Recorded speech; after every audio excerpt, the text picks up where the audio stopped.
sipping and roasting. Yeah, that's what we do. Set 'em up, knock 'em down, make that cherry glow. Whiskey and cigars, the gentleman's cologne. Cheers, y'all.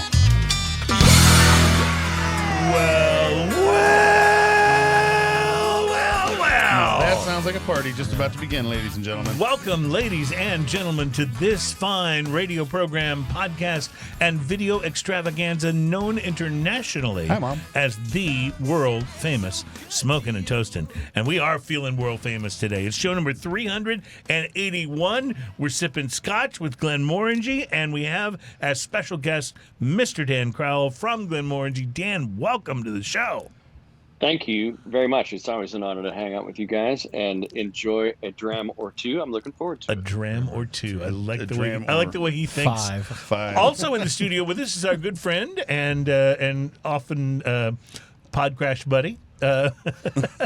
We are so glad to welcome Al and Denny back to the show. Well, thank you very much. Somebody said free whiskey. I'm off today. Yeah. So here's what happened, Dan. He got wind of the fact that we had Glenmorangie on the show today, and he just showed up. That's exactly what happened. It has that effect on people. That's not entirely always, true. When Ian told me about it, I was like, hey, are y'all having some cool stuff? Because I've got Signet and a bunch of overseas stuff at the house, and I was going to bring in some cool stuff, but then I found out he sent a whole line. I was like, my stuff's, Promises. Yep. Right. Well, so we are obviously going to be tasting some Glenmorangie expressions, and I can tell that for one thing, you've changed the packaging on your Yes. scotches since the Yes, last we time did. that we had you on. So we'll get into that a little bit. We got a lot to go over today. We'll of course be bringing you all kinds of different stuff on the program as we normally do, including the beverage of mystery, which we'll get to in moments. We'll be talking about different beers as well from Dripping Springs, Texas, and the Family Business Beer Company. We'll be tasting their Golden Age German style Pilsner. That's a new one to me. I haven't heard of Yeah, Family this Age. was my first experience with these guys, and I haven't tasted this yet, so I'm looking forward to it. From Nashville, Tennessee, and Barrique Brewing and Blending, we'll be trying their Ariana.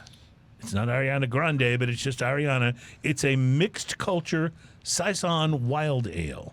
That should be interesting. Look forward to that. Yeah, I'm guessing it'll be funky. And then from Dania Beach, Florida, and Three Sons Brewing Company, their Fractional BA Moonpie. It's an Imperial Stout. Moonpie. I already like it because it's named Moonpie. And of course, we'll be tasting Wait a second. Glenmorangie. Where's the IPA? Yeah. No IPA this week. What? You got That's so weird. You got a funky funky ale, ale Who are taking you and place. what have you done with my cruise? Every now and then, I take the IPA slot and give it to something like a wild ale or a Saison or something like that. And this is one of those weeks. I didn't know Alan was coming, or I'd probably left the IPA in there because I know what a big IPA fan you are. So It's huge. yeah. But in any case, we have some interesting beers to taste, definitely some interesting scotch to taste, and we will be featuring, as we always do, the most popular segment of this program, for reasons unknown to any of us, is a little thing we call Drinking News. It's the segment where we bring you a story that may or may not be about drinking, but is always best enjoyed if you've been drinking. And today's Drinking News teaser headline is another exciting episode of What Not to Do. And I think you will. I think you'll look forward to this. I'm looking forward to it. We'll tell you about some cigars to watch for, and a thing. And I wish, Dan, that we could have made arrangements to get you some of the beverage of mystery, because one of the things we like to do in our first segment here is that one of us will bring in a beverage and we'll taste it kind of sight unseen, and the only person who knows what that beverage is the person what brung it, and that person today is me. So all of the other people tasting in the studio for the beverage of mystery do not know what it is, but this is the segment we like to call... We're doing that now. Yes. The beverage of mystery. it's kind of a Scooby-Doo sort of a thing. So this is the beverage of mystery. Can be a beer, it can be a cider, it can be a hard seltzer, it can be anything alcoholic. Even every now and then might be something non-alcoholic. But we are. This smells fruity and appley. Fruity and appley. It does have a definite apple thing on the nose. I was doesn't it? thinking peach. Yeah, I get the peach, but it also has a real strong. What is that? Like a cognac or something? Like smell. See if you think the same thing when you taste it. I still get some apples. There's an unpleasantly sweet aftertaste. Yes, agreed. And it's not necessarily that fake sweetener aftertaste. It's different. No, it's kind of a weird sticky thing. That's a good way to say it, actually. Was this in a can on the bottom shelf of that liquor store in Fifth Ward? It was in a can. I haven't been to that particular liquor store recently, but I'm guessing it could have been on the bottom shelf. Yes. So Is that Lies Liquor Store or something? That's a great place. So I have to tell you guys, I actually had really high hopes for this This is one. kind of liquor-y, too. Yeah, that's what it is. It's a liquor. It's got vodka-y. a real liquor-y. I had really high hopes for this one. And Is it vodka? It's not. I don't feel like it's vodka. I feel like it's some sort of mixed whiskey drink that has a stout kind of whiskey to I it. really wanted this one to be good. I really did. It's a canned cocktail, I'll tell you that. Okay. Which you probably have figured out. It is, in fact, the Cutwater Strawberry Margarita. As you can see. Doesn't it's a taste tequila. anything like Is a that margarita. made with tequila? It Or is. made with It a is wine? made margarita Real made tequila. with Cutwater tequila and triple sec and strawberry juice, and it's 10% ABV. It tastes boozy, but not in a Yeah. good way. Yeah, like I said, I so wanted this to be better. It could Because have been. I was excited about the concept of this, right? Yeah. Like Yeah. a really good strawberry margarita in a can Yeah. would have been a wonderful thing. Well, in my life, much like The Godfather Part 3, we're going to act like that doesn't exist. I am digging from which you're rapping, my friend. I love it. Well, there you go. There's our beverage of mystery for show number 381. You know what y'all need to do? Y'all need to add a bucket up here. So, way back in the day, we did an Isla tasting at the cigar lounge that shall not be named. Yeah. And of course, Gene Beck and Chris Hart were there. Of course they were. And as we took sips and everybody was like, oh, this is horrible, and we'd pour it in this bucket. And at the very end of the night, Chris and Gene took a sip of that bucket. Oh, that's rough. That is absolutely rough. Well, yeah. No, the reason we don't have a pour bucket here is that We by normally and large, drink we have a everything. tendency to drink everything, and there's nothing to pour. I have friends of mine that are bartenders, and they used to dare people to do the Matt Dillon shot at the end of the night. And that's the bar mat where they mix drinks and everything gets spilled into it. Oh, yeah. Oh, that's rough. By the Look way, at the look on Dan's face. face. Oh, no. This is so bad. By the way, our beverage of mystery music is called The Visitor. It's by Shane Ivers. You can find it at chosic.com. We have to credit our music stuff, so it's important. That's pretty awesome. Well, I'm really excited about today's show. Now, how many Glenmorangie expressions are left, Ian, after you enjoyed your birthday present? Well, these are going home with me, so we got one to taste. Okay, gotcha. Well, I'm excited. These are about just here for show. What are you talking about? We'll start getting to those in. No, we got five Glenmorangies here to taste today. I am Excellent. very It's excited. It's so beautiful. He says excellent. He's the guy that sent him. So thank you, Dan. Yeah. Wait a minute, we sent 7. No, I'm kidding. Yeah. I am I don't know what so you're talking about. not surprised. So not surprised. Really, you sent a Glenmorangie 30? No kidding. Wow, I didn't. I don't see it over there in the lineup. Where's the signet? Yeah, that's right. It must have got broken in shipping. Yeah, but no, this is going to be very exciting, and we've always loved Dan having you on the show, and we just appreciate you as a regular guest, and we need you to be more regular than Yes. you've been because Absolutely, I'd be glad to. what we really appreciate you, other than the cool stuff that you send for us to taste, is just your passion about whiskey, and that's something. And if you're seeing the show or listening to the show for the first time with Dan on it, you'll get a glimpse of what I'm talking about. This is a guy that really really is into this and loves sharing his knowledge and his sense of what this is all about when you taste it. And I've learned a great deal just from having you on the show, and I love that. So, thank you. all right, Thank you. we have that to look forward to. Ian, I'm wondering, it's been a crazy week for me, but I'm assuming you may have had an opportunity to smoke something interesting. I did. I went by Casa today and was selecting. I actually have a couple of these cigars because I bought one and I meant to do a review on it, and then I forgot about it. It's in my humidor at home. And so I bought another one. This is the Diesel Whiskey Row Founders Selection. Nice. And this was a Toro 6x52 with a Connecticut broadleaf wrapper, a Nicaraguan Habano filler. And the binder is a Nicaraguan Habano aged in Rabbit Hole Founders Collection Box Grail Rye Casks. That's easy for you to say. That's a lot of syllables in that sentence right there, right? And the appearance on this medium brown with the diesel band and kind of a muted blue-gray, two-tone rabbit hole footer on it, semi-rustic wrapper, oily, and a firm feel overall. The pre-light sniff was very earthy, barnyard, sweet coffee, rich fermented hay, chocolate, and spice.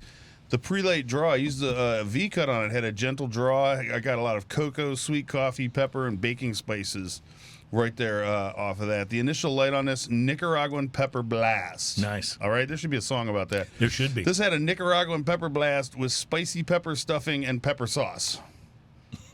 It was very peppery. I get that, yeah. And mocha.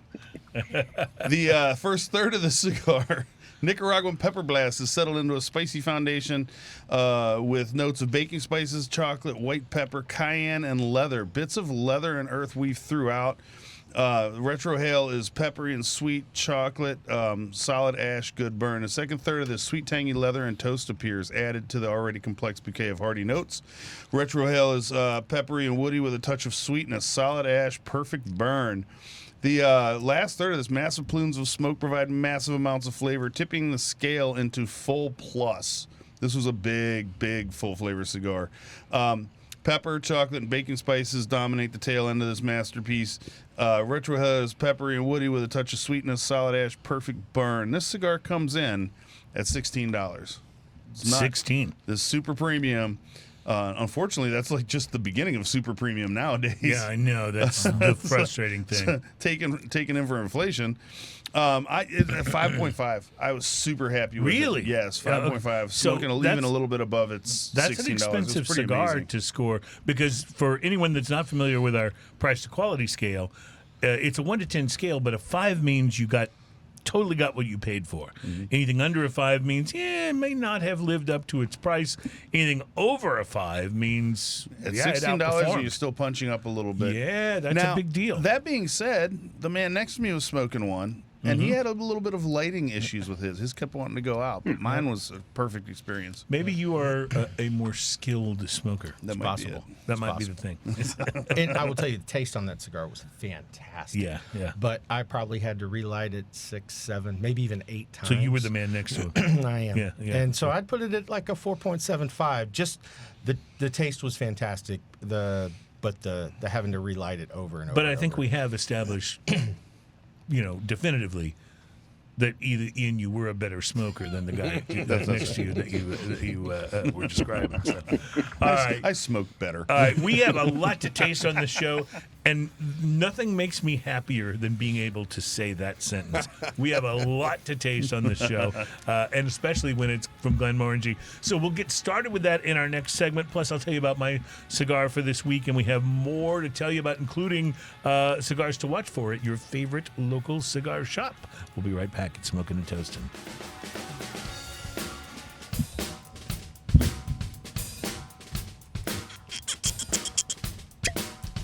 I love that sound. I just love that sound. I do that at home now. That drives my wife crazy. She goes, "Hey, can you get me some rum?" I'm like, "Sure." Wiki, wiki, wiki, wiki, wiki. Whoop. Yeah. She's like, "Could you just pour it, please?" Welcome back. It's Smoking and Toasting. Our show is all about craft beer, fine spirits, and hand-rolled cigars. We are so glad you guys are here with us because we have a couple of our favorite guests, Mr. Dan Crowell from Glenmorangie, and we also have, a guy we we're a little reluctant to admit this, but we kind of like them. I'm one of the two that no one cares about. Yeah, that's right. That was a long time ago. has I been. think people have learned maybe to care a little bit about you, Mr. Alan Denny. So we're going to taste this Glenmorangie 10 in just a moment, and we'll get Dan to tell us about it. But first, let me bring you guys up to speed on the cigar that I had the opportunity to smoke this week. It was the Aganorsa Leaf La Validacion Maduro Gran Robusto. Now, the fine folks at Aganorsa Leaf have been blending and producing cigars for the big guys for years, and for much of that time, they went by the name Casa Fernandez. But several years ago, they changed the name to Aganorsa Leaf to avoid confusion with AJ Fernandez, and they started to put cigars out. I don't know if you their own remember name. this, but Casa Fernandez was one of the first guests we ever had on the show. That's exactly right, yes. And they've always made great cigars, so I was excited about this. It hadn't taken long for the Aganorsa Leaf line to establish itself as a very much in-demand boutique label for cigars. And this week I smoked the Aganorsa Leaf La Validacion Maduro Gran Robusto. It's a 5.5 by 50 box-pressed beauty, and the name of the cigar refers to the rigorous quality control process before the cigars are finally released. They call it Validacion, which is Spanish for validation or validating, as you probably figured out. For la validation. Yes, which means the Yes. Validacion. Your Spanish is better than mine. Regular Redstone guys here. The cigar is blended with all Nicaraguan binder and long fillers, but it's draped in a nice dark Mexican San Andres Maduro wrapper. Pre-light sniff on this one gave me pretty much what I expect from Nicaraguan blends: pepper, earth, and a little bit of chocolate. The cold draw added a touch of sweetness to all of that, most likely from the Mexican Maduro wrapper. I used a punch and lit up the La Validacion and was instantly transported to that world where boats glide effortlessly through the water, past display after display, as little animatronic dolls sing Nicaraguan pepper blast, Nicaraguan pepper blast. That's not as bad as your great. Bee Gees version. One day there'll be a song. Yeah, but this is an earworm. He's though. putting it This- back in your head This will again. stay with you for the This rest of the week. day. From the start, the Aganorsa Leaf La Validacion asserted itself as being a pretty powerful cigar. Big notes of earth and leather dominated the first third, but pepper was the big star. Bold and tangy on the palate, nice and full on the retrohale, a very big, full-bodied cigar from the get-go. Second third, coffee and chocolate sweetness joined the party, but make no mistake, it was still Pepper's party. You're familiar with Peppa Pig? This is Peppa Cigar, okay? As full-bodied as the cigar was, it actually ramped up a little more in the final third. Still, I got espresso and molasses as flavor notes that were working their way into the mix with the earth and the chocolate, and of course, the pepper.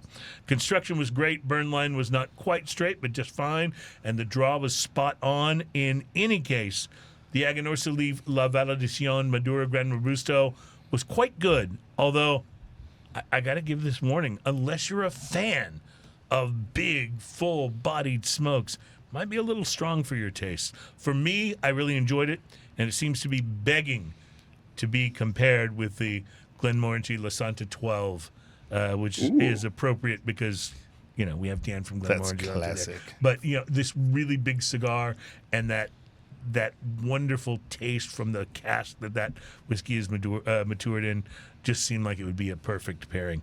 The Aganorsa Leaf La Validacion Maduro Gran Robusto, it's about a $10 to $11 cigar, a little bit more than I like to pay for Robustos because I'm a cheap bastard, but still solidly enjoyable and well-constructed. Price to quality, I will give it a solid 5.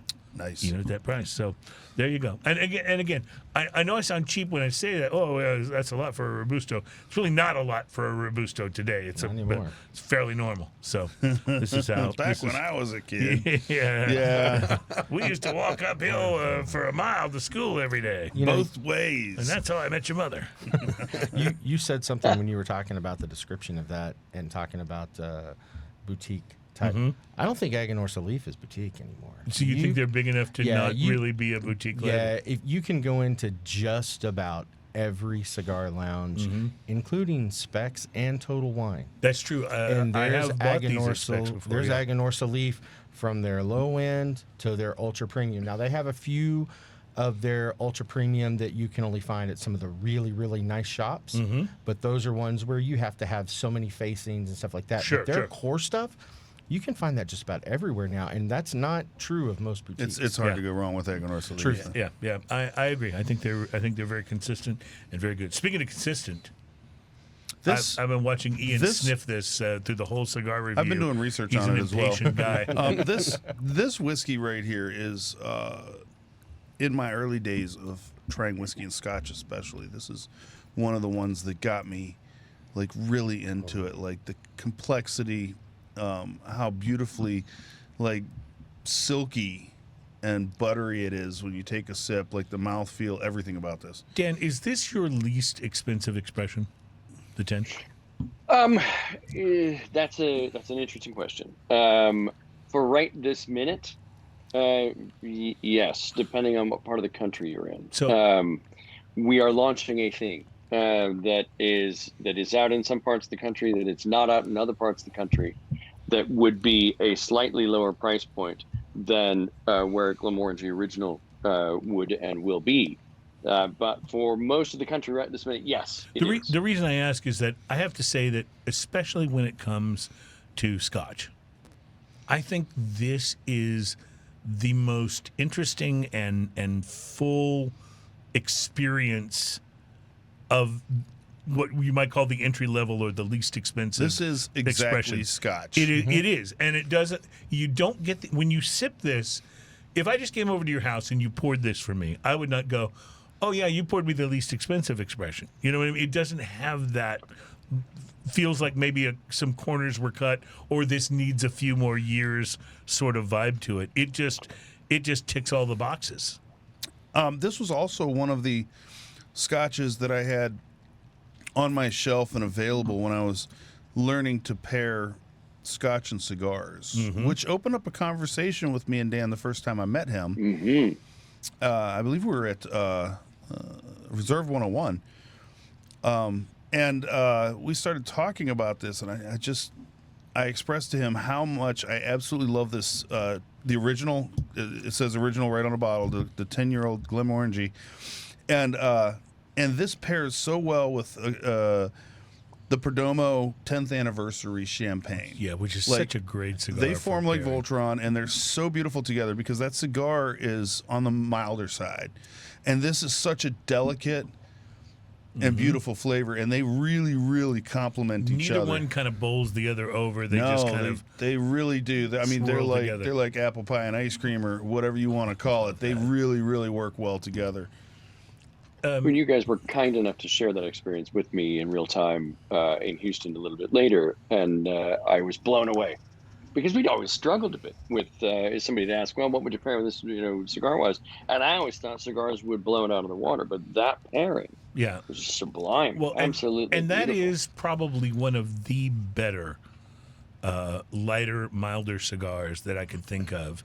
If you were to ask us, I would put that above any of the lighter Macanudos or any of those. Even I even like it better than the Monte Cristo White Label.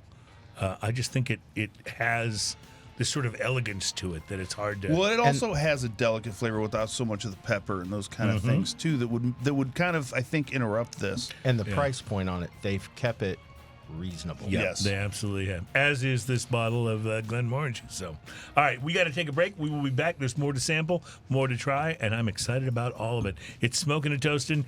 Dan from Glenmorangie and our good friend Alan Denny in the house today. We'll be right back.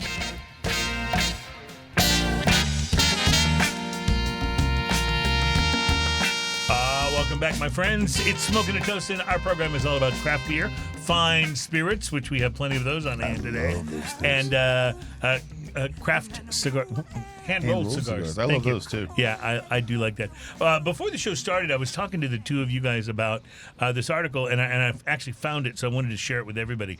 It's about a London brewery that is producing a black nitro beer that in the city of London is giving Guinness a run for its money. And it is a British brewer called Anspach and Hobday, which is basically the names of two guys who met in kindergarten and went on to form this brewery. But basically, it's a beer that's a lot like Guinness. It's a lighter imperial stout, but it is nitro. They use nitro, so it's got that silkiness to it. And this beer is kind of taking over the spots that Guinness used to hold in London. That's crazy because Guinness is an absolute staple. Absolutely, and it's delicious. Yeah, and so. And Spatch and Hobday, spelled like you would think it is spelled. So that's something you guys can keep a lookout for. And if you happen to be visiting London, you must go to their brewery and check them out because it's becoming quite a thing in London. And so anyway, I say we do a road trip. I like the idea. I really do. All right, so the first whiskey that we tasted from Glenmorangie. The Glenmorangie was the original 10, right? The original, it says, 10 years aged in bourbon cask. This, I think, this is such a staple in the Scotch community. This is exactly Scotch. This is like the starting point. Is this your bestseller, Dan? I would guess that it is. Yeah, by a pretty fair margin as well. And you'd made the point that it is an entry portal to the category that many people can and have connected with. But by the same token, I think the thing that we're proud of two things there. We're proud of being step one in millions of people's whiskey journeys, and I think that's terrific. But the other part of it, I think, is a difficult nexus to hit, is the intersection between complexity and approachability, and that does factor price in as well. So in a lot of cases, you would know you may run into an entry-level expression, to your point, maybe not quite as mature as you'd like it, maybe not quite as complex as you'd like it, and the range develops from there. I feel like we hit the ground running pretty hard with Glenmorangie Original, and it's the purest expression of the distillery's character. In the world of Scotch too, I know a lot of people, when I mention that I like Scotch, a lot of people are like, oh, I don't like the smoky or the peaty. Right. And this is neither of those. Right. This is fruity and delicate and delicious. This is more like a fine wine kind of thing. Like the experience in this is just so different. Now, you also sent we have this triple cask reserve, and this is made from the same distillate. This begins the same way. You were saying.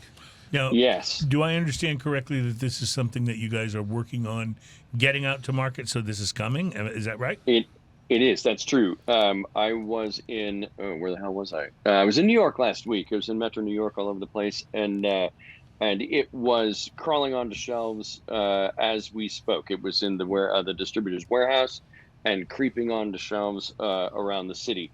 So you'll begin to see that, depending on the market.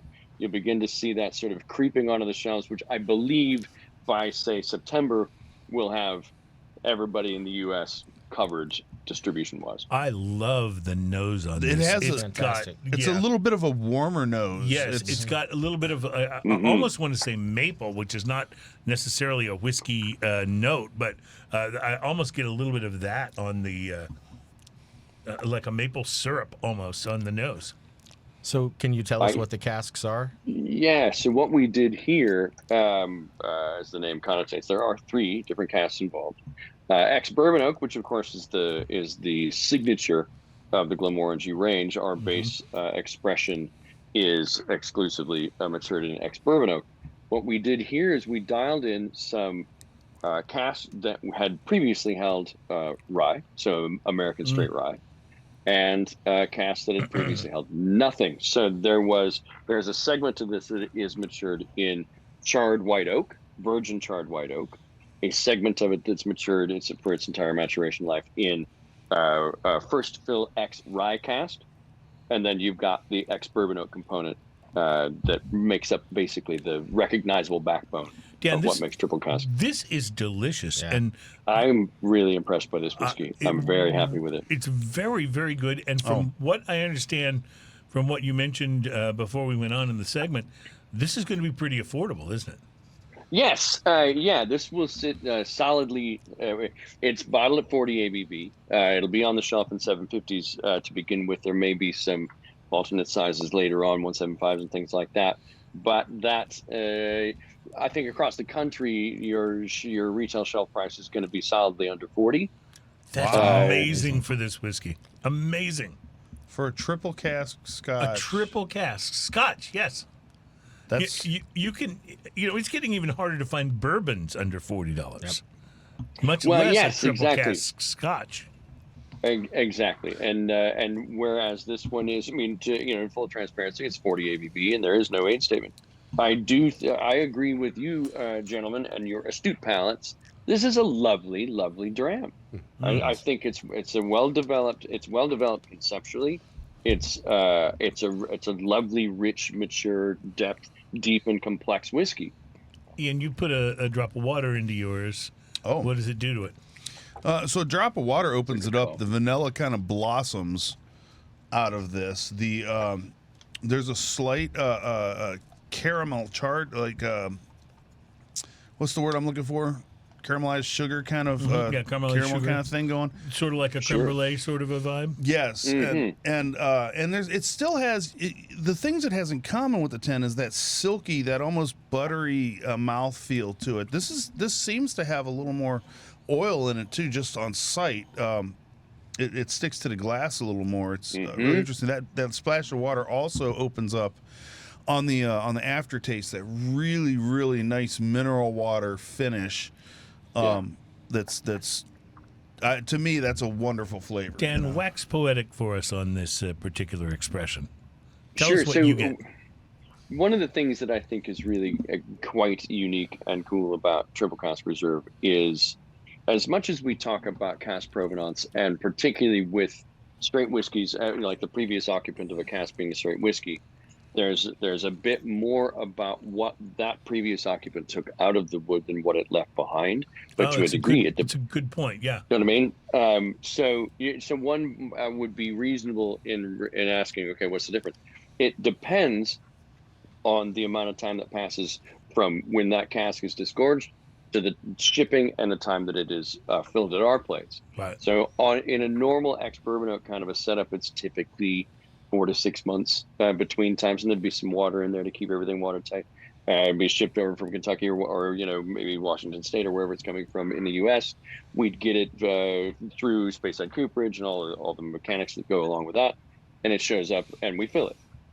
In the case of rye cask, we've got a bit quicker a turnaround, and so you could make an argument, and I think that it bears itself out. It isn't a dominant presence. It isn't one of those things that it's not a Scotch whiskey masquerading as a rye whiskey by any stretch, but there is a certain amount of a herbal note, a boldness, a slightly spicier presence on the palate than there might be in the original expression in our 10-year-old flagship.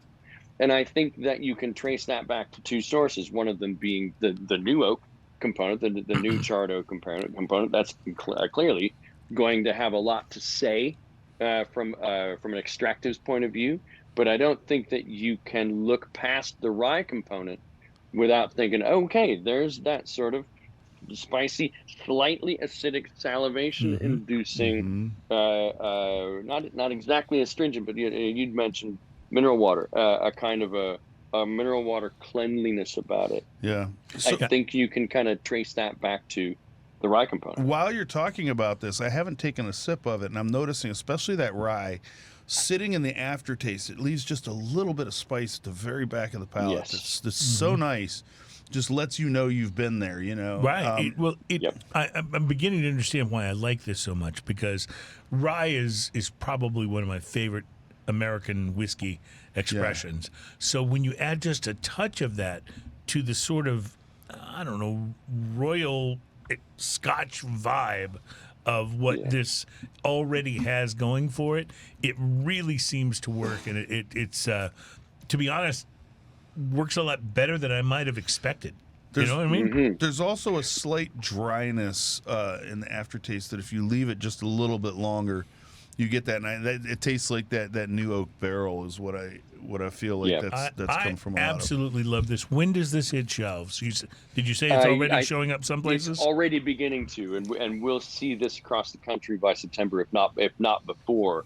I think you'll see it roll out by market across throughout the summer. You'll begin to see it on a regular basis. I want Ian to go ahead and get us started on the beer for this segment. But while he's opening and pouring that, Dan, I didn't prep you with this question at all, so I hope this doesn't come across the wrong way. How is Glenmorangie doing? Are you guys having a really good acceptance in the market? Are things moving upward for you guys because we've seen obviously the explosion in bourbons in particular, and we've seen overall that whiskey as a share of spirits has been growing. How is Glenmorangie fitting into all of that? I think if you're looking at market share figures, we're holding our own. But the Scotch whiskey segment, in terms of, I would say, in the last probably 10 months to not quite a year, has taken a bit of a beating, both blended and single malt. Those numbers as a category are trending down currently. And I think that is reflective of a lot of different influences and inputs, a lot of new and different competitors for share of mind and share of market. We're in many, many markets now, as is every other distilled spirit. We have to now look at recreational cannabis as a significant competitor. We have to look at American single malts and straight malts and the popularity of American straight whiskeys in general as stout competition. So in terms of market share, we're holding our own. What we'll be up to with the Glenmorangie Company here in the next, by the end of January 2025, we are up to a lot, and there will be a tremendous amount of energy and focus and attention that we will draw within the community for the stuff that we're up to. So I think that we're going to trend from holding our own to beginning to carve out more share of market. Cool. But I think if I had my crystal ball, I think that Scotch whiskey as a segment will continue to struggle for at least the short term. I think you guys are one of the kind of early adapters of trying a bunch of different barrels too. Yes. Right. Yeah. And so you guys have a little bit of an innovative background like that. So I find it.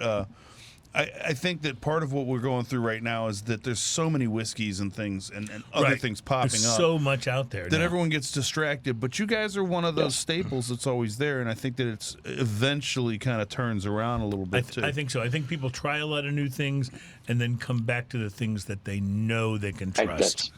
Yes, and I think we're in that phase right now where there's a lot of trial of other things, and I think that we've probably benefited from and driven that to a degree. We've tried in across the Glenmorangie portfolio and across our corporate psyche to try to find and meet people where they are without sacrificing who we are in the process of that. Love it. Very well said. You know what I mean? I mean, triple cask is.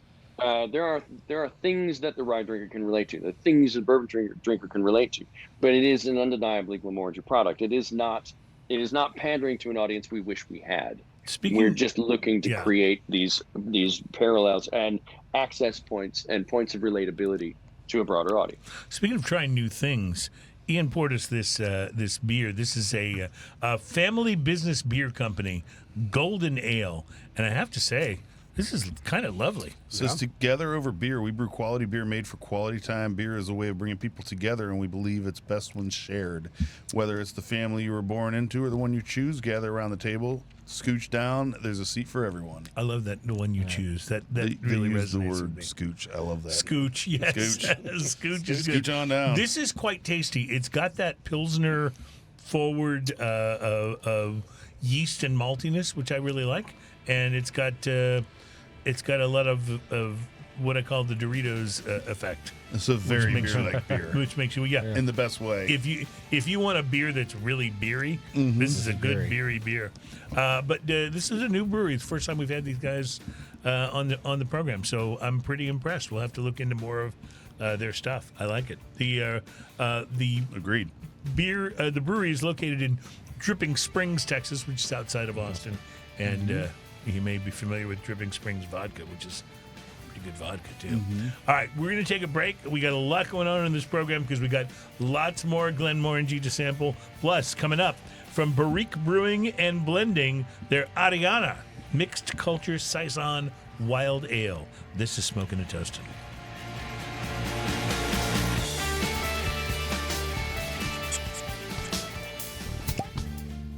Nice.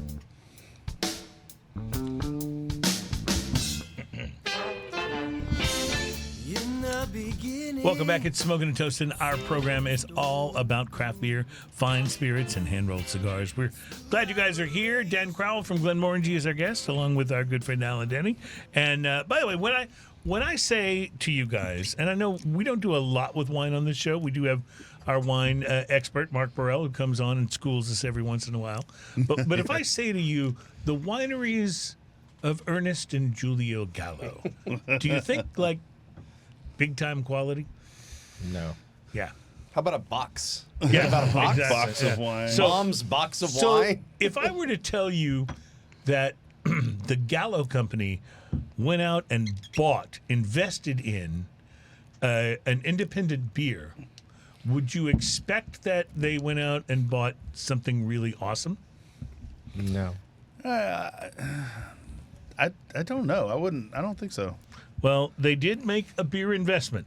Gallo is now the owner of Montucky Cold Snack. I called it, ladies and gentlemen. Did you really? Yeah, and we've been pretty clear here on this show about our feelings about the Montucky Cold Snack. But oddly enough, our whiskey expert Chris Hart, he's a fan. Yeah. Well, he's the the one Montucky that Cold he's the Snack. one that introduced us to it, and I drank it. I was like, "That's terrible." And then, if you remember, he came on, and he mysteriously gave us a beer to try, and immediately we didn't like it. Right. He's And like, then- "Oh, it's Montucky Cold Snack." We're like, "Yeah, it's terrible the first time too." And then on top of that, you may remember, I brought Montucky Cold Snack on as a beverage of mystery once, and we still didn't like it. So we've given it every opportunity in the world. And honestly, it's just not good. Gacho Malo. Yeah, it's just not good. So, yeah, it doesn't surprise me that Gallo has Montucky taken Cold over Snack. what they call a light sessionable lager. Yeah. Is it? I thought it was a malt beverage. Yeah, it is a malt beverage. Thank you for pointing that out. It's not even a lager, right? It's a malt beverage. It's all I know is it's not good. It's not good. That's all. Have I you know. ever had this thing, Montucky Cold Snack? I haven't. Yeah, don't now tell us. I'm kind of afraid of it now. Take and you know, take our word for it. I usually trust what Chris has to say, but that might be mistaken. Well, that's whiskey. Oh yes, Yeah. fair. Yeah, Okay, if he's fair. talking That's a whiskey, good yeah, point. I'll take him at his word. I'll Absolutely. trust him. Okay. Absolutely, but yeah, when you start talking beer, he gets really weird. He gets into this Yeah. whole hard pour thing, and all this other stuff that maybe we don't want to do. So- Ian, you poured us another expression here. Oh, you wanted to ask him a I question. do. I have a question for Dan, kind of talking about something towards the end of the last session. You were talking about Glenmorangie being innovators and bringing out new stuff, and y'all have brought out some really cool stuff. Some of it pricey, some of it not, but Signet's one that comes to mind. And Ooh, Signet is good. yeah, it's one of good my stuff. it's one of the best scotches out there. But are y'all going to continue to try new stuff? To try the weird, the wacky? Y'all have several wine casks. What is it? Something of winter. I can't remember the name. Yeah, I would Tale of Winter. We did a Marsala cask for that one, and I bought my wife a tail of cake for her birthday a couple years Oh, ago. heck yeah. So good. yeah, That bottle is no longer in existence. yeah, Hungarian Tokaj cask. It's a lovely, lovely dram. But to answer the question, yes, we have gone to the extent of building an experimental distillery at Glenmorangie that is entirely dedicated just to experimentation. Oh, that's so cool. So, So it's called the Lighthouse. If you happen to see like a stock photo of Glenmorangie, there's a big modern-looking glass box stuck to the back of this very old-looking distillery. That's the place. So that's Dr. Bill's bat cave, where he gets to do anything and everything that he wants. That's so exciting to me. Yes, it'll be fantastic. Love it. Ian, what's this expression that you have poured for us? So this is, Dan obviously can tell you more about it, but this is the Glenmorangie 12 barrel select release. So we've gone for the 10, we've gone for the triple cask, and now this is the 12. So what should we expect as a difference between the 10 and the 12? Quite a lot, really. This is the 5th in the Barrel Select release series, although the U.S. only received 4 of them. This is the follow-up to the Barrel Select release 12-year Palo Cortado cask finish. And this one is Calvados. So this one was finished in Calvados Pays d'Age casks. So we'll kind of fill you in on what that is. The distillate that would have been, we would have started with our home distillate, Glenmorangie New Make into ex-bourbon oak, just like we would normally do to make original. After that product is matured, then it would have been dropped into a secondary cask, in this case, Calvados Pays d'Age. So if you're making Calvados, it's generally apple brandy. If you're making Calvados Pays d'Age, you are selecting apples and pears from Normandy in France. Those get pressed and fermented for 3 weeks. And then in order to be Calvados Pays d'Age, it's got to see at least 2 years in French oak. So toasted French oak Barriques 225-liter vessels. Our casks had Calvados Pays d'Age in them for 20 years before we got them. So there's going to be a fairly distinct, although I don't believe overpowering, there is going to be a distinctness about the apple and pear brandy aspect of what those casks bring out in our distillate over the course of that secondary maturation of those casks. I think it is extraordinary, but for us, Calvados is we haven't worked with Calvados much at all as a cask type. And I'm really, now you guys are ahead of the game because you received your trade sample before I have.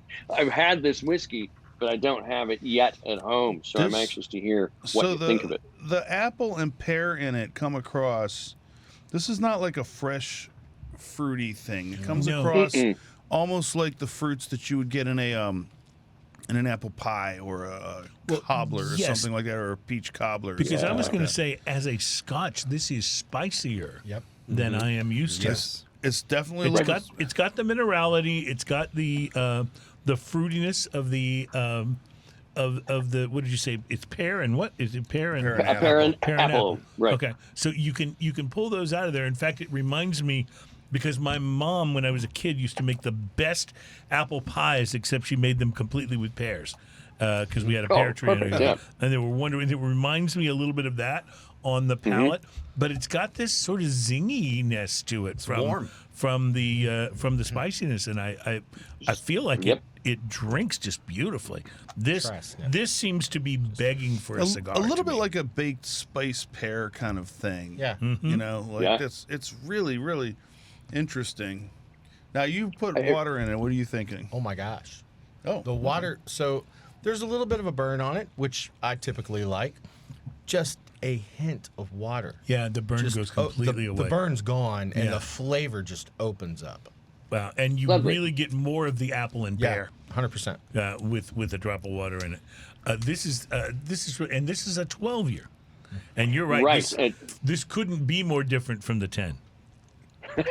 Right, and this one, as is the case with all the Barrel Selects, this is a limited release offering. So when it's gone, and we'll move on to the next. Interesting enough, this has almost a flowery kind of thing, especially when you add a little bit of water, kind of a floral. Absolutely.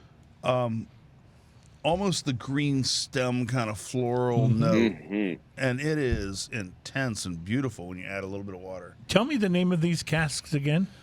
They're Calvados Pays d'Age, so Calvados, and then PAYSD apostrophe AUGE. I'll take your word for that. Typical spelling.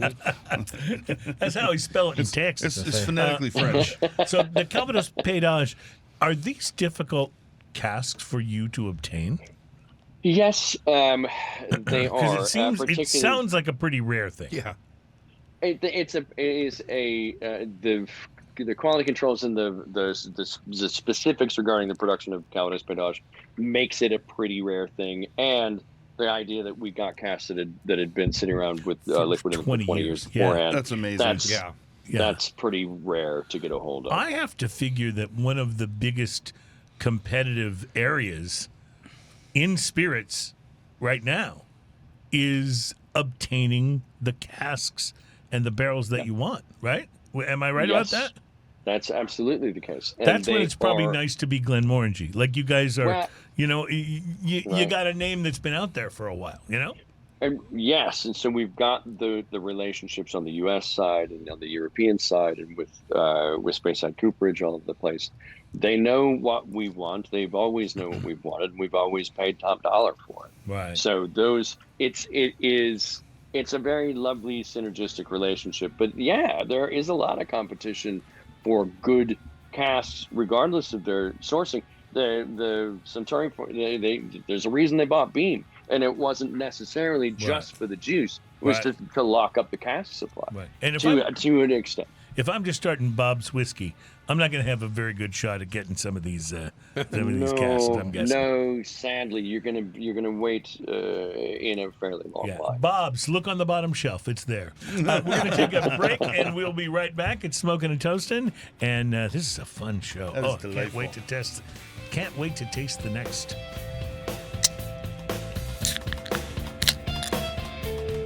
Welcome back. It's Smoking and Toasting, where all of our sound effects are original and actually done live on the program, because here at Smoking and Toasting, we spare every expense when it comes to sound effects. So, but it's cool because they're real. It's good like that. Well, here's the thing. In the early days when I would do a opening a can sound effect, by opening a can, and you were like, no, we need to redo that again. Then I had to open another can. Right. And you just get good at it after a while.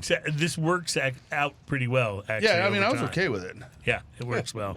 By the way, what's old is new again. Alec Bradley is releasing a new cigar based on a blend from the past. A new blend is called Safe Keepings, and it features an old, previously unused blend that was resurrected according to recipes recorded in the Alec Bradley Founders Blend Book. So they've gone back to an old blend book and go, yeah, let's try this one. And it's not uncommon, by the way, for cigar makers to revisit older prototypes or conceptual blends and develop them into full-fledged smokes, especially now that people are like interested in things that are a little different. Yeah, palate, exactly. Yeah. This particular blend is composed solely of Nicaraguan tobacco, made with a Nicaraguan Habano seed binder and wrapper. Underneath is a filler combination of Criollo 98 tobacco from Jalapa, Esteli, and Condega. Alec Bradley Safekeeping comes in 4 sizes: a Corona, a Robusto, a Toro, and a Gordo, and all of them come in 24-count boxes. They're made at Oliva's Tabaliza factory in Nicaragua, and they are coming to retailers in late June. So keep your eyes open for that. I'm really interested in that. I definitely want to smoke some of those. Absolutely. It sounds just absolutely cool to me. And then for Father's Day last year, the folks at Punch Cigars knew they were on to something. The cigar they released was called the Punch Dad Bod. And it served 3 purposes, according to Punch brand manager John Hakem. He says it lets the dad in your life know how much you care. It opens the door for you to rib him on being old, and gives you a chance to enjoy a great Punch cigar with him while he reminisces about the good old days.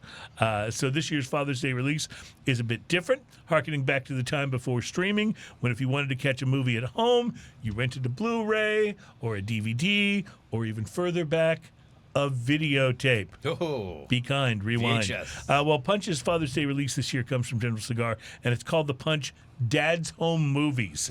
And it comes in a box that looks like a pair of old VHS cassettes. Oh, I love it. Sleeve and all. Dad's Home Movies comes in 1 size, a box pressed Toro.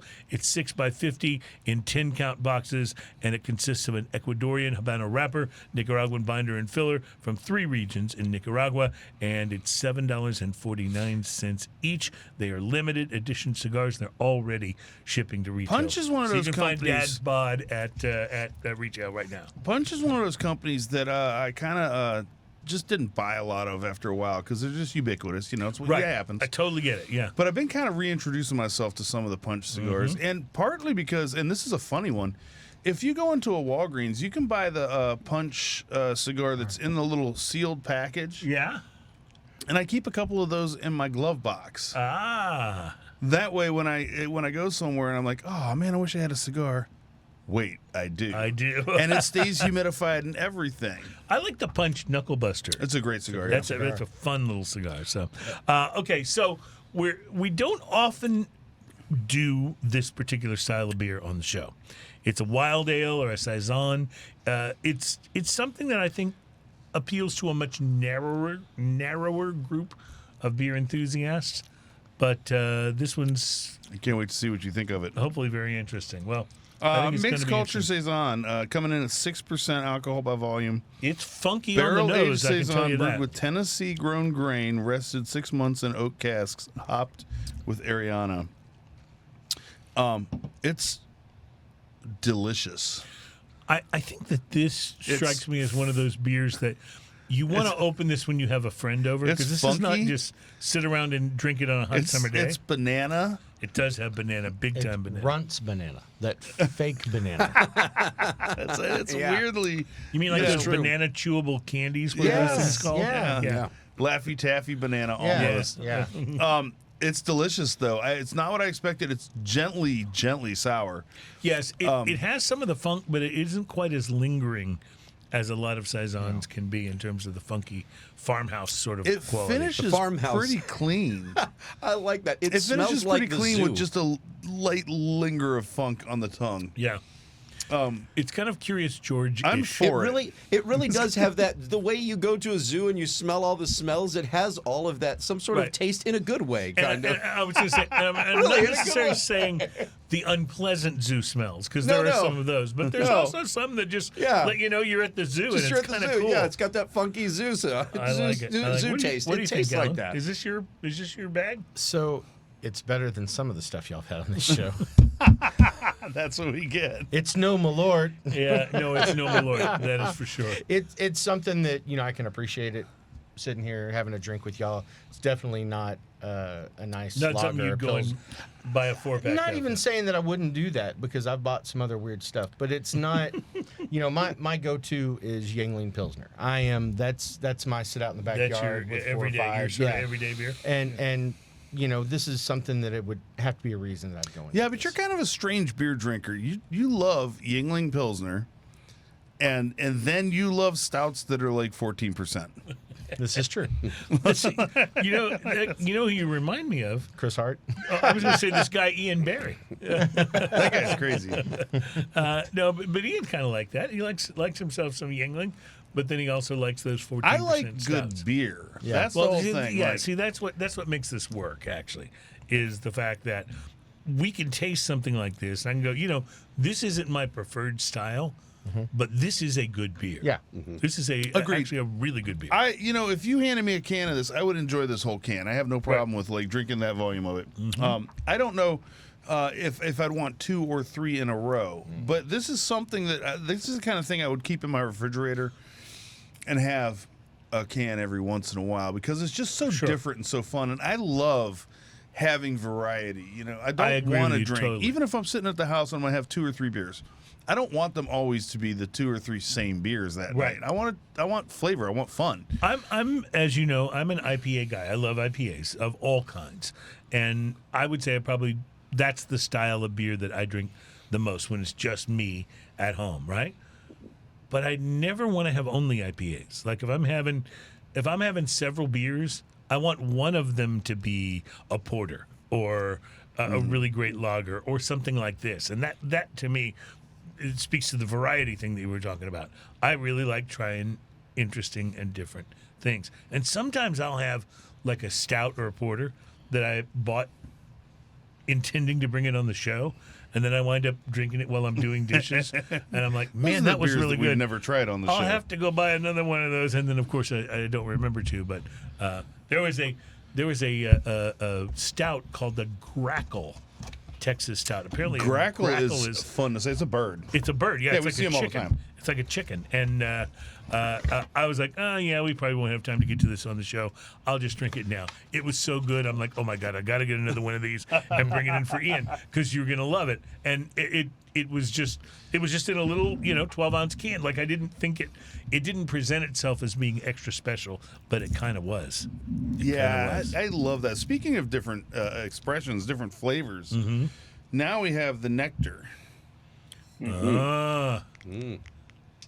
Hold on. There's a trick to getting the scrunchy sounds. Yeah, you've gotten pretty good at this, actually. Oh, wait, not yet. See, I told you. There we go. He's a man on a mission, and he made it happen. done. Made it happen. So, yeah, is this the Nectar d'Or? It is not. In fact, what we sent you is the next evolutionary step in the nectar concept. It is not yet out. It will be soon. All right, so I'm feeling very like special and privileged here. Here's another example of you guys have a trade sample before I do, so that's great. I'm glad, and it wasn't my birthday, so it makes a certain amount of sense. Apparently, why that would happen. Apparently, it was my Ian's. gosh, smell that. Yeah, That smelled. If you guys made a cologne out of this, I'm sure I would get arrested driving, but I would wear this. Nice.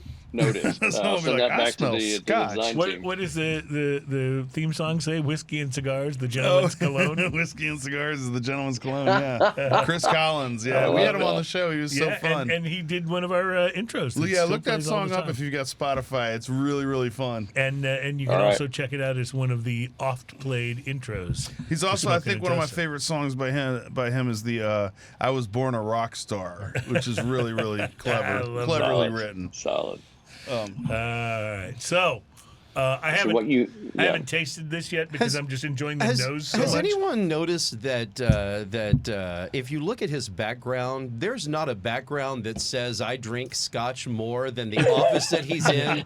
It looks like it smells of rich mahogany, and if you just pan to the left, you'll see his many leather-bound books. And what's great? Sure. What's great is it's not one of those fake Zoom backgrounds. It's Totally absolutely legit. In fact, you should move to the side so we can see the Glenmorangie. Oh, right. Absolutely So that's a legit. See, Yes. That's what I'm talking about. Yes. I mean, That's a shrine. that's I amazing. love that. There is I not just a love background that says, I mean, listening to him, he knows what he knows about Scotch. I mean, he really knows. sure. But that background just emphasizes, yes, I live that life.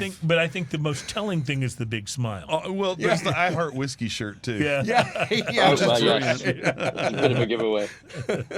This I still haven't so tried much it yet. It cooler. smells so good. So much cooler than iHeartRadio, by the way. Yeah. Just the iHeart whiskey. That's what it should be. I haven't tasted this either because I tastes keep. better than it smells. Oh, that almost can't be true because the sniff is so good. Dude, it's Yes. it's That's so another one I've had. creamy and ridiculous. Yeah. It's Wow. Yeah. brown Ian, sugar. you and- hit the nail on the head. Creamy. This is a wonderfully creamy. Oh, so right off the top of this, it says, "Born from the memory of entering a French pastry shop." Oh, well, Yes. that's Yeah. totally You totally bear that out here. Totally. Yep. So have So you had today's- this? I You've had have, this? yes. I don't Okay. have a bottle here, but I have had it. Today's Nectar d'Or, a non-age stated Sauternes finished whiskey. We don't make that anymore. You'll still see it in market for a while, but Well, see, as I've got that like transition, about a third of a bottle of that left, so I should. yes, I should probably like- snap up a bottle to have. sure. And then when that bottle design goes away, you'll begin to see what you have now, the Nectar 16. That will be transitioning into the spot that used I to should be. tell you though, I like this one even better. What is the price point going to be vastly different on this one? I haven't seen that information yet. I don't think Gotcha. it's going to be wildly different. But I mean, yes, there'll probably be a difference, but I don't think it's going to be a substantial difference. I mean, the Nectar d'Or was, I think, coming in at 70-ish the last time I looked at it. In the 70s to 80s, yeah, depending on where you're on the. And that's yep. a brilliant whiskey as well. That was Delicious. part of that. That was part of that series, I think, with the La Santa, the Nectar d'Or, and you had Yes. you Yep, had Quinta Ruban. the Quinta Ruban, yes. Yep. Which is all Yeah, those. that was- I've had all those at various times, and they're all so good. Excellent. I'm glad you liked them. The La Santa, though, please tell me that's not going away. That thing is brilliant. It is not going away. It's worth keeping an eye on, but La Santa as a concept is not going away. There are a number of those instances with Glenmorangie in the next 10 months. Keep an eye on that space, but you won't be disappointed with what you see. Ian, I splashed a little too much water in mine. Would you mind evening that out for me yes, while sir. we take a moment and go to break? Yeah, I hate when I do too much water, right? Yeah, just a little goes a long way. More? A little more. Thank you, sir. That will balance nicely. All right, so we are going to take a break. We will be back. Drinking News is right around the corner. Plus, the Rolling Stones are releasing a rum. We will tell you about that. Here we go. Coming up. Nice. Welcome back. It's Smoking and Toasting. Our program is all about craft beer, fine spirits, and hand-rolled cigars. And Ian is now pouring motor oil into a cup. He's so excited as we get to we get ready to try our next beer. While Ian's pouring and we're getting ready to talk about this, I wanted to mention I teased this in the last segment. The Rolling Stones are introducing a new Caribbean rum. It is called Crossfire Hurricane Caribbean Rum Hackney Diamonds Gift Set. So right away, you know it's going to be super inexpensive, right? Look at the sediment. Yeah. Oh my God. Yeah. So we have two songs in there that we've mentioned in the one name. Crossfire Hurricane Rum has unveiled a special limited edition bottle gift set commemorating the Rolling Stones' highly anticipated Hackney Diamonds U.S. tour, or I thought they were going to call the tour Charlie Died, but we keep going. Anyway, it kicked off April 28th at NRG Stadium right here in Houston, Texas. So and this memorable box set, they say, embodies the spirit of rock and roll while paying homage to the band's historic journey. I'm just going to point out, okay, like that may or may not be good rum, but the name of it suffers from having way too many people on the panel trying to come up with a name. Oh, 100%, yeah. How can we make this promotional and out there? It's like the Friends in Low Places bar. It should just be called Low Places because it'd be funnier. Because I got friends in low places. It just would be funnier instead totally of the Friends in Low Places bar. So let me just say this though. When I go to my favorite specs downtown, midtown Houston, and shop the aisles, the whiskey aisles, the rum aisles, the tequila aisles, all things I really like. I'm always amazed at the number of brands. And listen, we do this show every week. We've tried a lot of different brand names of spirits of all kinds, right? I'm always amazed at the number of brand names that I've never heard of before that have a $100 plus and sometimes $200 and $300 plus bottle of their spirits on the shelf.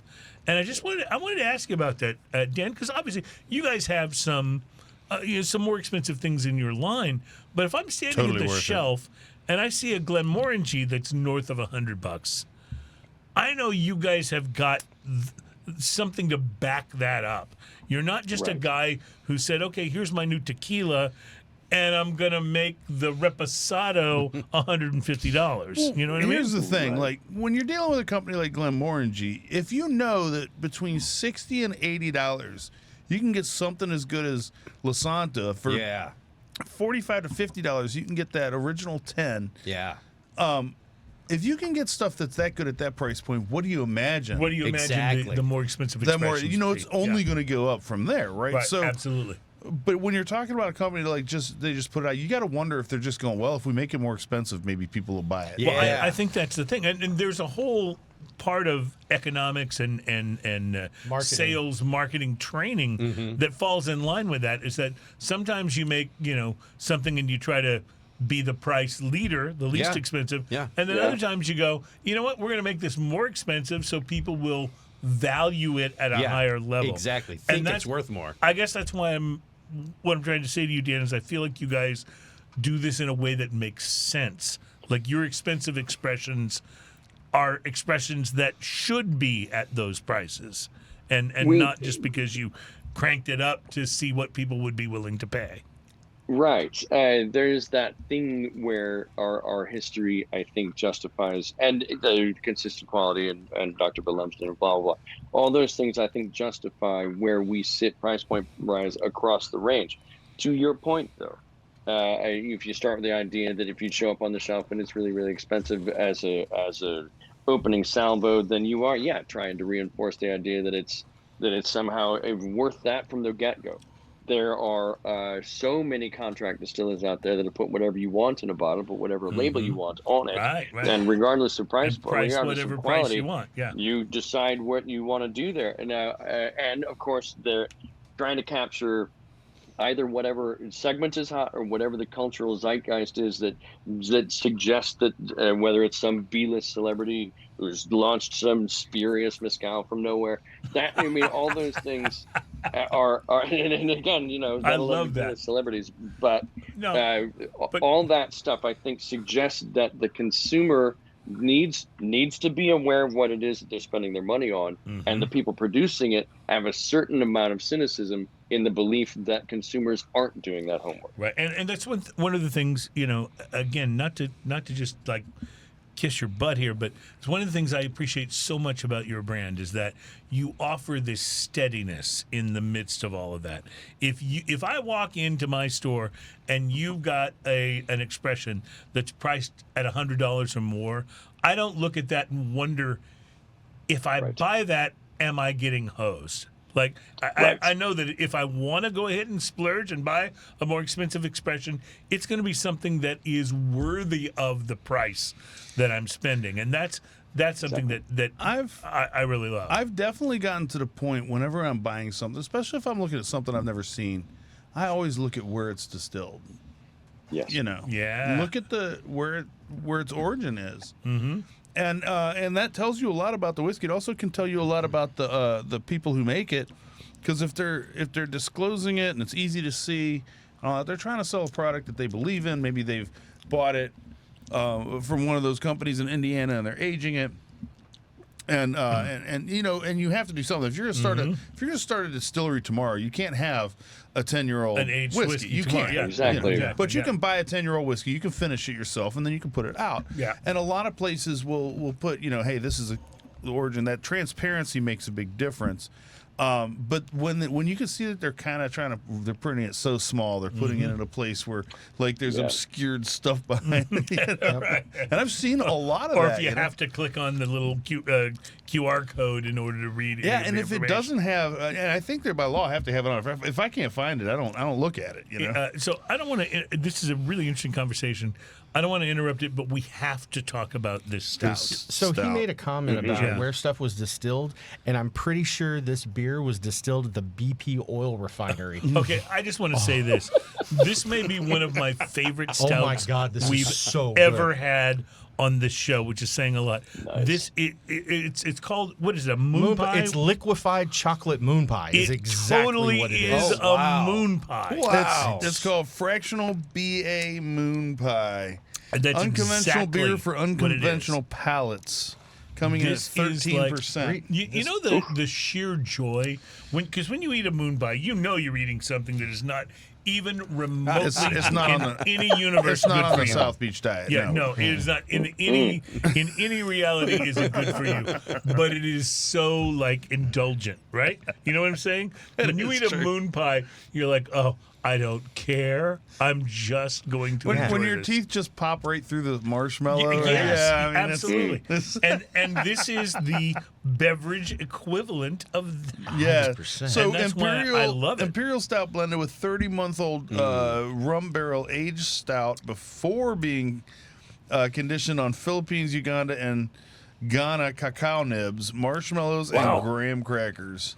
Well, Bloody so you hell. get the marshmallows, you get the graham crackers, you get the cacao, like it's all there, but somehow it's proportioned to taste exactly like a Moonpie. It's pretty amazing. Dan, I wish you were here for this. Me too. Like, it's pretty And by the way, amazing. you are always invited the to come and bottle. be in studio. I would love that. Yes. Whether Need to you've do that sent soon. whether you've sent I'm Ian sorry, birthday gifts or not, spilled you're some. still invited to be here in the studio. Oops, I spilled some. Yeah, it would be actually it'd be awesome to be able to share this with you.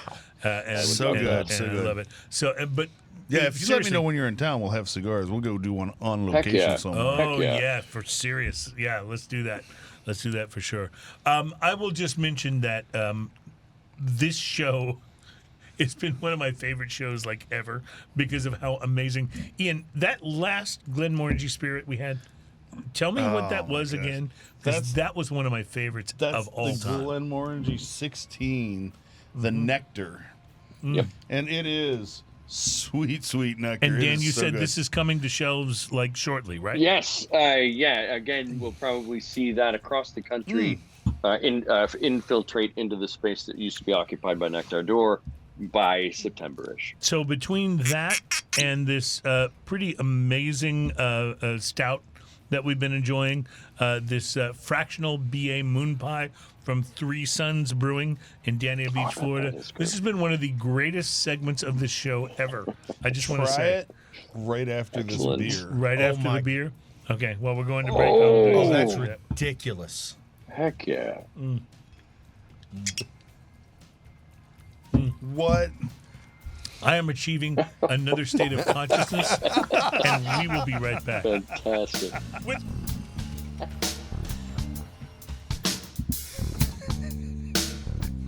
You can just see Ian while the bass is going, and it looks like he's playing it on the ukulele.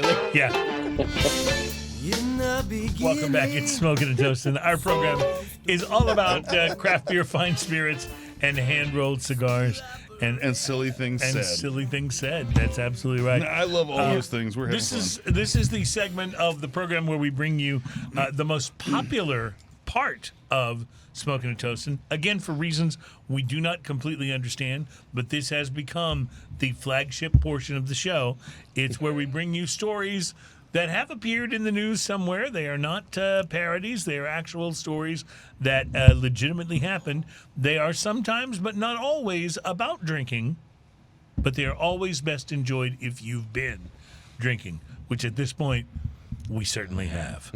So, ladies and gentlemen, please welcome to another edition of Drinking News. Drinking news, drinking news. Now it's time for drinking news. Drinking news, drinking news. Now it's time for drinking news. A Florida man with one arm said he had a gator for a pet. When asked about his absent arm, he said, I had to take my gator to the vet. drinking news, drinking news.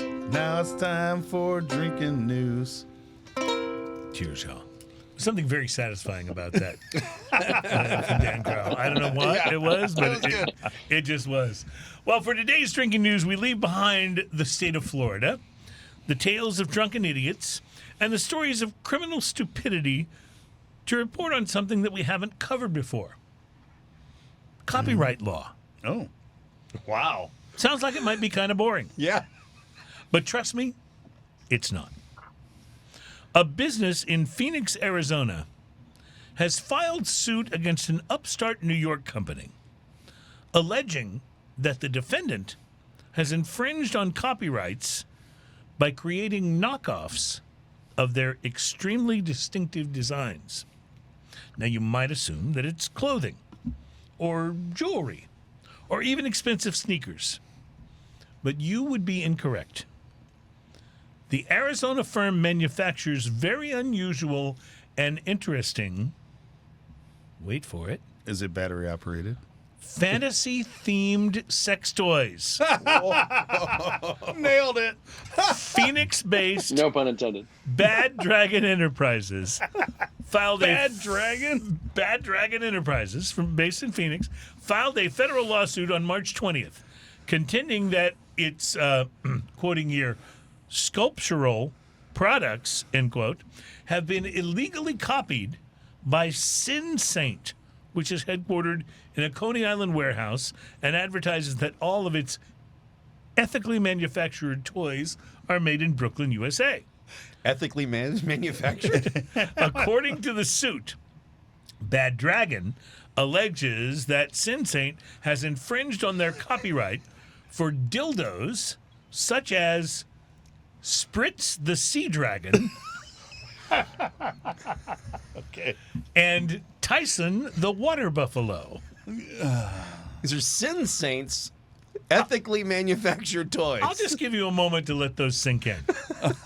There's a lot to unpack there. The filing, in fact, identifies 13 separate dildos that Bad Dragon claims have been copied and renamed by Sin Saint. These colorful silicone toys are said to feature scales, tentacles, suction cups, and other design elements meant to mimic the genitalia of dragons, sea creatures, and other fantastical characters. Just so you know, a suction cup will leave a circular bruise on because, of course, we all know what those look like, right? Wow. Bad Dragon is accusing Sin Saint of violating the Wait a copyrights. second. Hold on. There's Back so up, many back up. things to do. I thank you because there's so many things to do that, Ian. Hold on. Please. Did you say that they You're giving me time for Glenmorangie. I appreciate that. Did you say they imitate what? These colorful silicone toys are said to feature scales, tentacles, suction cups, and other design elements meant to mimic the genitalia of dragons, sea creatures, and other fantastical characters. Because, of I don't course, need a man. we know I what all needs me those a look dragon. A dragon penis. like. Bad Dragon is accusing Sin Saint of violating the copyrights for Kelvin the Ice Dragon, Stan the T-Rex, and, you can't make this up, Virgil the Drippy Dragon. Honey, I just want you to know there was a fantasy that I had, and it was just always to, make love to a dragon. Can you suction cup this to your... Sin Saint, by the way, has not been accused of pirating other Bad Dragon offerings like Jason the Demogorgon or the Cuttlefish of Cthulhu. You know, I don't think I've ever had that conversation with my wife where she's like, honey, I've been thinking about, a demigorgon penis. So what you're saying is these are pirate penises.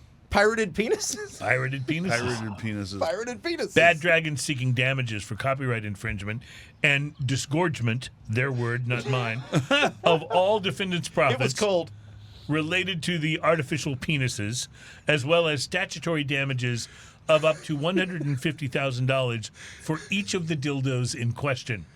To the best of our knowledge here at Drinking News, this historic lawsuit is the first in history to include the phrase, each of the dildos in question.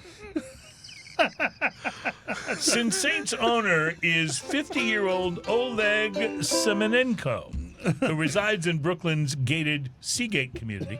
In a brief interview, Semenko was asked how a dildo firm grew, again, their word, not mine, out of his original business, which was an industrial molds company called Glob Marble. It would have to be a dildo firm because a dildo soft would not work. He was asked how this firm grew out of his original business, which was an industrial molds company called Glob Marble, to which he replied, and quoting again here, "We work with rubber," end quote. That's it. That's all he needs to say. He also dismissed Bad Dragon's claim that its products were unique and original by asking, "How can octopus hand be your idea?" Let that sink in for a moment. I don't know what that means. I'm no lawyer, but I think he may have a point on that one. I feel like OnlyFans is the only way we can truly check and see. But copyright infringement is a serious issue. I mean, just ask Robin Thicke. It's not a stretch to imagine that Sin Saint will be forced to discontinue the manufacture of these knockoffs. But in the spirit of supporting American businesses, here at Drinking News, we hope that this doesn't force the Brooklyn company to actually have to shut down. And perhaps we can help in this department.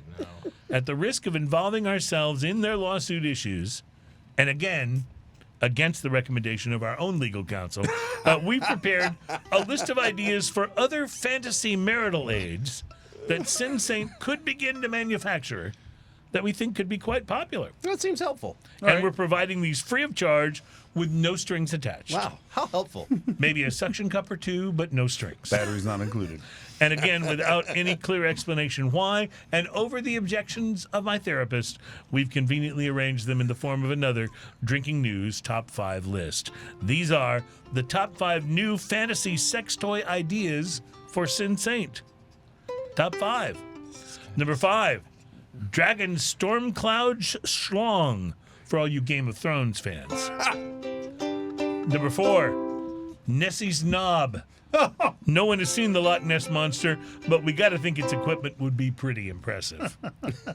Number 3, the King Kong Dong. That one sort of explains That's itself. just obvious. Yeah.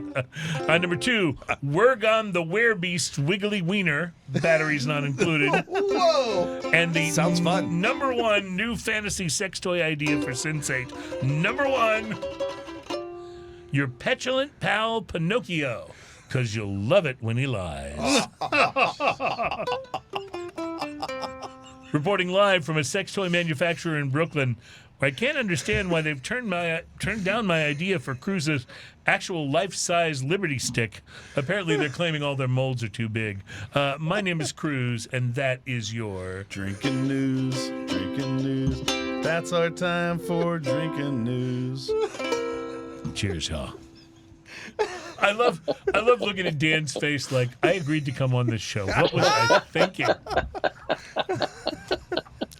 So, by the way, These are things I wasn't aware of. I will just say, if you want, when you show the rest of your company the clip that we're talking about, the 18-year-old extremely rare whiskey, you might want to crop it a little bit. crop Just it, don't yeah, watch that yeah. one segment.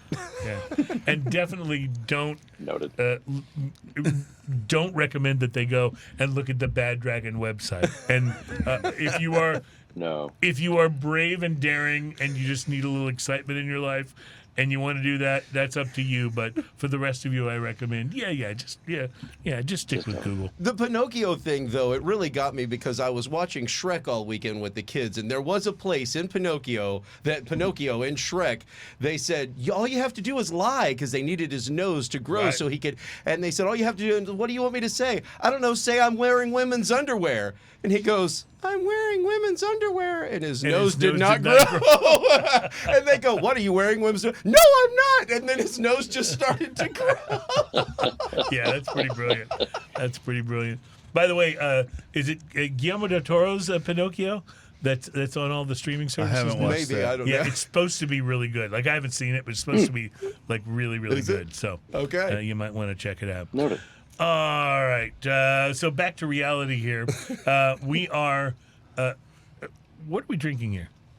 Did you already pour this Glenmorangie? Yes, this is the extremely rare 18. Oh Terry my didn't goodness. I've missed it. It's We don't want to leave Sorry, Terry out of Terry. this. We're I forgot to hand it off. I forgot. Okay, so Dan, here's your moment. Tell us what we need to know about what we're drinking here.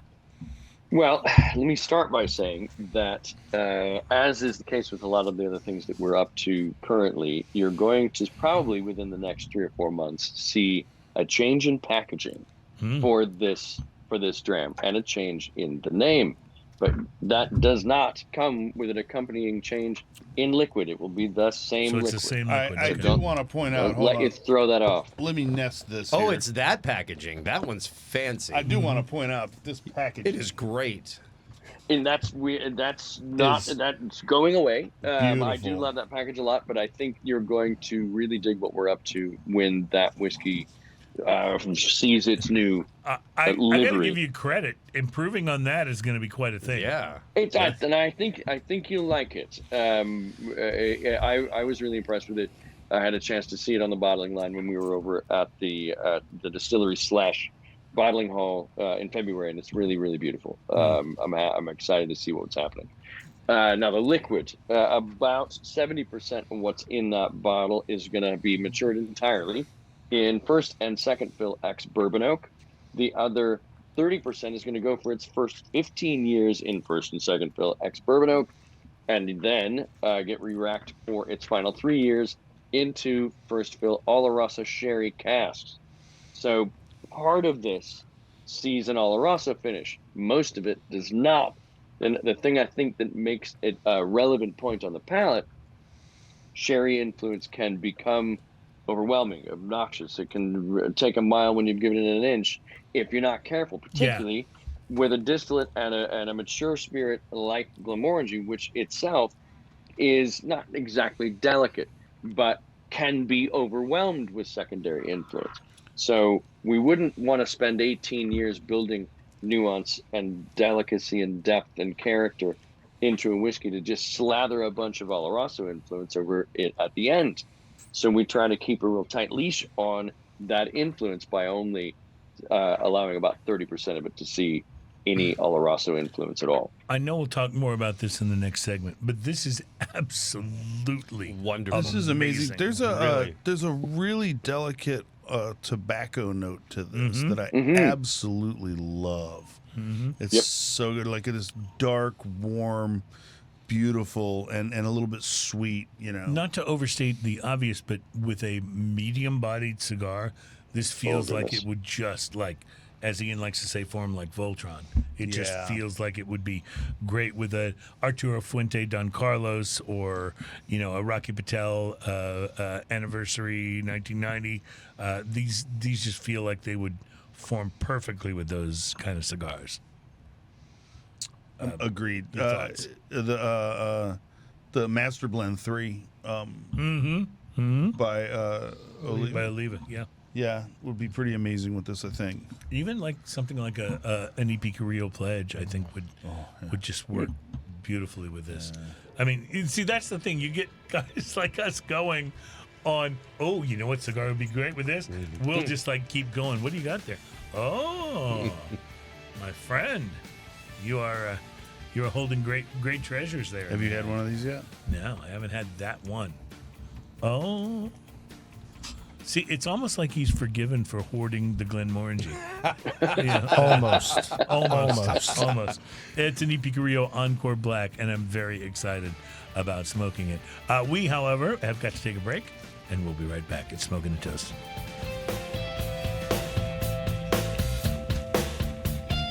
Welcome back. It's Smoking and Toasting. Our program is all about craft beer, fine spirits, and hand-rolled cigars. And by the way, if you live in a market where they do not have Smoking and Toasting on the radio, call your favorite news talk or AM talk station or FM talk station, and you just tell them, like back in the days of I want my MTV, you just say, I want my S&T.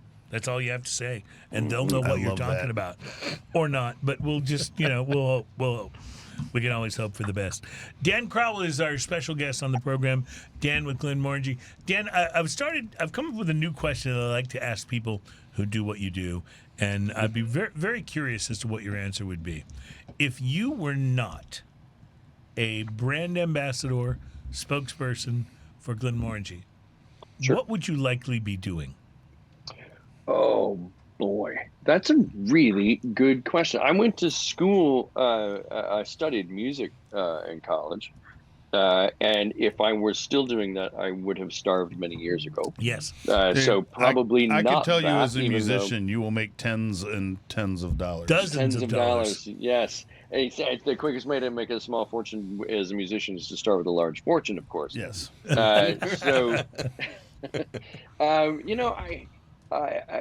I've always kind of felt like if you didn't have some passionate connection to what it is that you do, then it becomes work. And one of the things that I discovered in music school was, right after music school, was that isn't the only thing to be fascinated by. My minor study was in astronomy. And I loved that subject so damn much. I wasn't a very good student, but I loved astronomy. I loved the study of the cosmos. So if I was sort of universal king for a day, I would have probably gone back to school to study that further. Yeah. And dig further into astronomy as a career path. What instrument did you play?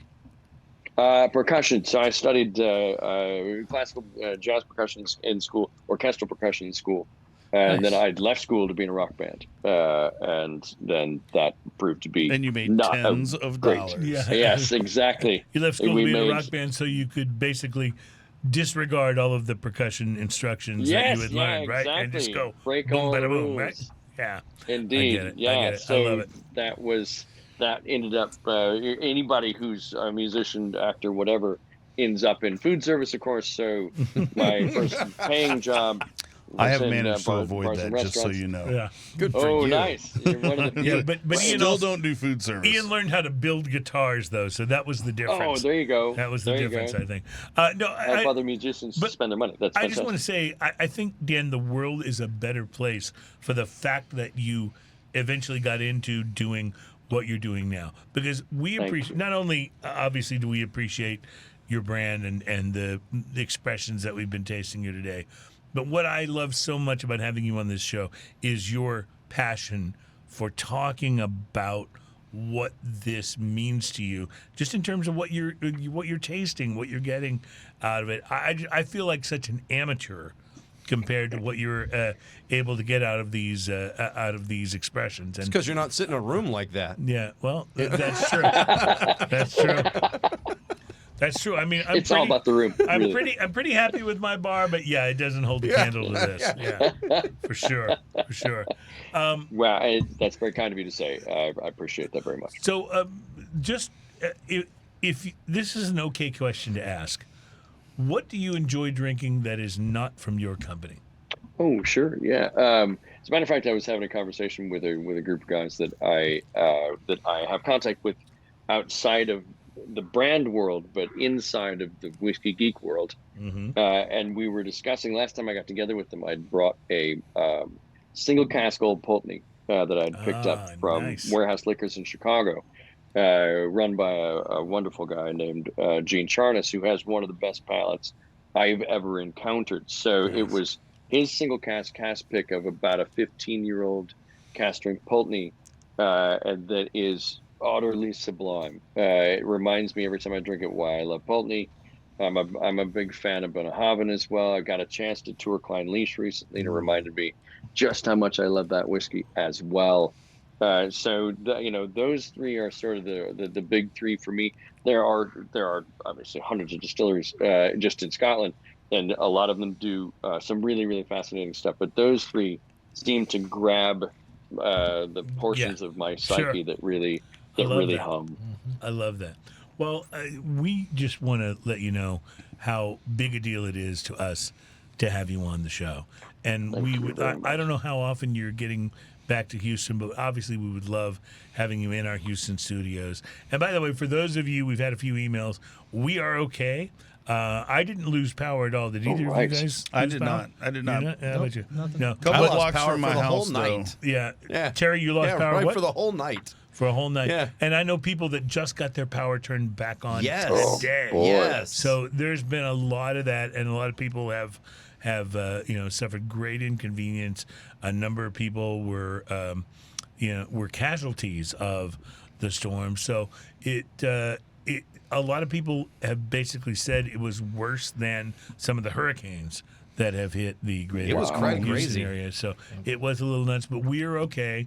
We are based in Houston, and our studio power is on, and our home power is on, so we're thankful for that. But Dan, all the debris will be cleared away soon, and you are welcome to come and visit us in the studio because we just love having you on. Excellent. And not just I would because love to. of the really good scotch, but because it's just fun talking to you for this stuff, Well, you guys have always been fantastic supporters of the brand. I consider you friends, and we go back a long ways. So yes, that does need to happen, and I'm looking forward to making that happen sooner than later. Ian, what was your favorite thing today? What did you enjoy the most? This this 16? nectar is amazing. It really is. But then you have the 18, which is definitely in its own class. It's hard to even. It's hard to pick a favorite between the two because they're so good in so different ways. Alan, your thoughts?